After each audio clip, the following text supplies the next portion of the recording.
एक तूफान मचा हुआ है फेसबुक पे, ऐसे ऐसे खतीब हिल रहे हैं और लोग बेवकूफ़। तो किसको फॉलो करना है, किसको अपना बाप बनाना है? वजअलना मिनहुम अइम्मतन यहदून बिअम्रिना लम्मा सबरू। देखो, ऐसा नहीं हो सकता कि आप इंसान को फॉलो ना करो। आपको मैं किताबों को मानता हूँ, किसी शख्स को फॉलो नहीं करता। ये कहने की बातें हैं, हकीकत की दुनिया में ये नहीं हो सकता। जो लोग कहते हैं ना हम सिर्फ किताबों को मानते हैं, बाबों को नहीं मानते, इमामों को नहीं मानते, तो ऐसे लोगों को भी उनके मातहतों ने बाप बनाया हुआ होता है। वो उस बाबे को बाबा मान रहे होते हैं।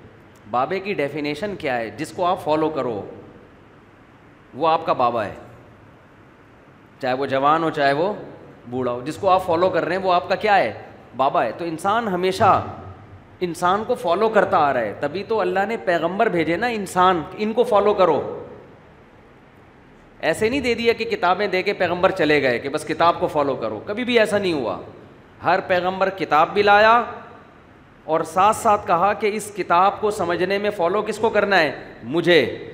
और पैगंबर ऐसे अफराद दुनिया में छोड़ कर गए किताब के साथ कि अब किताब के साथ साथ उन अफराद को फॉलो करना है। फिर वो अफराद ऐसे अफराद को छोड़ कर गए, किताब भी देकर गए और किताब सिखाने वाले अफराद भी देकर गए और बता कर गए कि अब किताब को समझने में फॉलो इनको करना है। ये सिलसिला 1400 साल से आज तक चला आ रहा है। किताब बाबे के बगैर समझी नहीं जा सकती। जिसने भी समझी है गुमराह हुआ है, वो बर्बाद हो गया है, वो सीधे रास्ते से हट गया है वो। और ये अल्लाह की सुन्नत हमेशा से रही है। वजअलना मिनहुम अइम्मतन यहदून बिअम्रिना। अल्लाह फरमाते हैं बनी इसराइल में हमने ऐसे इमाम बनाए थे जो हमारी हिदायत पर लोगों को सीधा रास्ता दिखाया करते थे। आम पब्लिक उन इमामों को फॉलो करती थी। तो पब्लिक हमेशा इंसान को फॉलो करेगी, किसी बाबे को फॉलो करेगी। बाबे को आप अपनी डिक्शनरी से निकाल नहीं सकते। निकाल दिया तो गामदीयत है।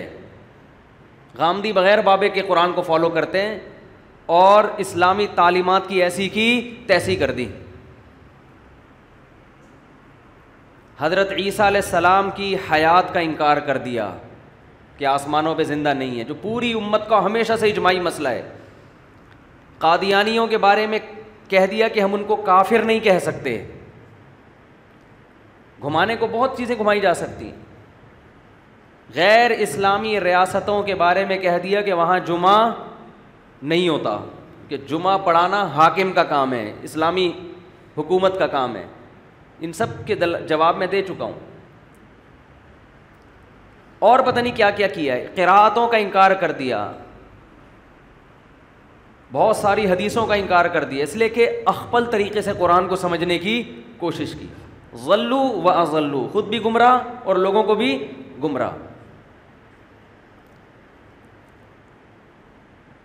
हक परस्त आदमी जब भी कुरान और सुन्नत को समझता है वो कहते हैं असलाफ से क्या तवातुर के साथ चला आ रहा है। और ये नहीं कि असलाफ आप एकदम 1400 साल पीछे चले जाएं। असलाफ की भी वो तशरीह जो उनके शागिर्दों ने की हो, फिर उनके शागिर्दों की वो तशरीह जो उनके शागिर्दों ने। ये सिलसिला एक सेकंड के लिए भी डिस्कनेक्ट नहीं हुआ है। मैं इसलिए बार बार लोगों से कहता हूँ, कोई भी शख्स अपने आप को आलिम कहता हो या ये कहता हूँ कि मैं कुरान और हदीस को जानता हूँ, सबसे पहला सवाल तुम्हारे बाबे का नाम क्या है जिससे तुमने कुरान और सुन्नत सीखा। और उस बाबे को हम जब मानेंगे कि जब वो अपने बाबे का नाम बताए, और उस दादा बाबा को हम जब मानेंगे जब परदादा बाबे का नाम बताए। ये सिलसिला मोहम्मद सल्लल्लाहु अलैहि वसल्लम तक सनद मुत्तसिल के साथ चलना ज़रूरी है। दरमियान में एक बाबा भी मार्केट से शार्ट हो गया, रूहानी लिहाज से आप साबितुन नसब नहीं हो। आपकी इसका मतलब ऊपर जाके कोई ऐसा बाबा आ रहा है जिसने किसी को बाबा नहीं बनाया और उसने खुद से कुरान और हदीस को समझा है। जो खुद से समझेगा असलाफ की राय को हटा के, वो यकीनन गुमराह होगा। यहां फिर मैं एक बात कहता हूं कि इन्हीं बाबों के सिलसिलों में अच्छे बाबे भी हैं और गुमराह बाबे भी हैं। बहुत से गुमराह लोग अपना सिलसिला पेश कर देंगे, हमने फ़लाँ से सीखा, उसने फ़लाँ से सीखा, उसने। सनद काफ़ी नहीं है, सनद पहली सीढ़ी है अहले हक़ के गुरोह में शामिल होने के लिए।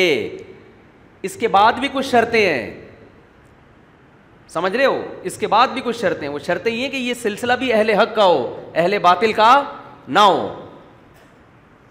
दरमियान में कोई बाबा गुमराह ना आ रहा हो। अहले हक़ बाबों की डिटेल पेश करनी पड़ेगी। तो अगर बाबे ही नहीं है तो इसका मतलब तो ये हुआ, देखो सहाबा से ज़्यादा कोई है जो कुरान को समझ सके, उनकी ज़बान में नाजिल हुआ। लेकिन कुरान क्या कहता है कि नबी इनको सिखाएंगे, युअल्लिमुहुमुल किताब। कुरान इनको कौन सिखाएगा? नबी। ये अख्पल तरीके से समझने की कोशिश नहीं करेंगे, नबी सिखाएंगे, इनको गाइड करेंगे। ये मतलब है इसका, ये वाला मतलब नहीं है, ये वाला मतलब सही है। फिर ताबीईन की जमात जब आई तो जैसे सहाबा बराह रास्त कुरान नहीं समझ सकते थे, तो क्या ताबीईन समझ सकते थे? उनको गाइड किसने किया? सहाबा ने। फिर तबा ताबीईन को गाइड किसने किया? ताबीईन ने। तो ये सिलसिला सदियों से आज तक चला आ रहा है। हमारे तमाम दीनी मदरसों में जब हदीस पढ़ाई जाती है, कुरान पढ़ाया जाता है, पूरी पूरी सनदें आज तक अल्हम्दुलिल्लाह सबके पास महफूज हैं। हाँ, इन्हीं में गुमराह भी हो जाते हैं। तो ये जो एक नारा लगा है ना, मैं कुरान और सुन्नत खुद समझता हूँ, मैं किसी की तकलीद नहीं करता, तो ये खुद गुमराही की सबसे बड़ी दलील है। क्या आप एक नए पैदा हुए हैं क्या? 1400 साल में आप हैं जो एक नई चीज़ मार्केट में आई है, बाकी सारे क्या घास खा रहे थे क्या? लेकिन लोग ऐसों को ज़्यादा फॉलो करते हैं, कहते हैं ये आदमी किसी मसलक से मुतासिर हुए बग़ैर कुरान और सुन्नत की सही तशरीह करेगा, इस पे मसलक की छाप नहीं है, इस पे मसलक की छाप नहीं है, ये तशरीह कर ही नहीं सकता सही, ये अपनी राय पे आपको लेकर आएगा जो पूरी उम्मत के बोलो खिलाफ होगी। और ये बात खूब समझ ले, मसलक ऑटोमेटिकली वजूद में आते हैं। जो इस तरह के लोग होते हैं ना, जिन पर मसलक की छाप नहीं होती, वो एक नया मसलक लॉन्च कर रहे होते हैं। लोग कहते हैं किसी मसलक को फॉलो नहीं करते, ये एक नए मसलक की बुनियाद रख रहे हैं। जब इनको 1000, 20,000, 30,000, 1-1.5 लाख लोग फॉलो करना शुरू कर देंगे तो वो एक फ़िरका बन जाएगा, एक नया मसलक होगा। और उस मसलक का नाम भी अवाम खुद डिज़ाइन करेगी कि इसका नाम क्या रखना है हमने। मसलकों के नाम खुद से नहीं रखे जाते, पब्लिक रखती है। समझते हैं कि नहीं समझते हैं?